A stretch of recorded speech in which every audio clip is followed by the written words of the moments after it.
ഉണ്ണീശോയെ കരങ്ങളിൽ വഹിക്കുന്നതായി ചിത്രീകരിക്കപ്പെടുന്ന ഓൾമോസ്റ്റ് 10 സെയിൻസിൽ ഒരാളാണ് സെയിന്റ് ബെർണാർഡീൻ റിയാലിനോ.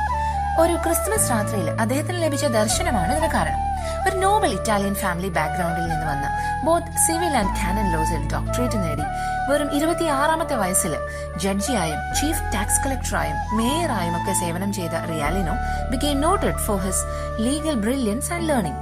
നേപ്പിൾസിൽ വെച്ച് ഒരു ജെസ്യൂട്ട് പ്രീച്ചറിന്റെ സെർമൺ അദ്ദേഹത്തെ വല്ലാതെ ടച്ച് ചെയ്തു.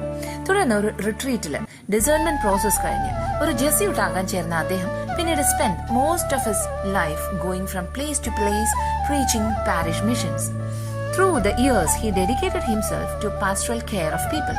ദീർഘകാലം അദ്ദേഹം ശുശ്രൂഷ ചെയ്ത ലീസ് എന്ന സിറ്റിയുടെ ഹെവൻലി പേട്രൺ ആകാമോ എന്ന് മരണശൈലിയിൽ അനങ്ങാൻ വയ്യാതെ കിടന്ന അദ്ദേഹത്തോട് ടൗൺ മജിസ്ട്രേറ്റ് വന്ന് ആവശ്യപ്പെട്ടതിന് ജസ്റ്റ് ഒന്ന് മൂളാനേ അദ്ദേഹത്തിന് കഴിഞ്ഞുള്ളൂവെങ്കിലും now he is the patron saint of lease.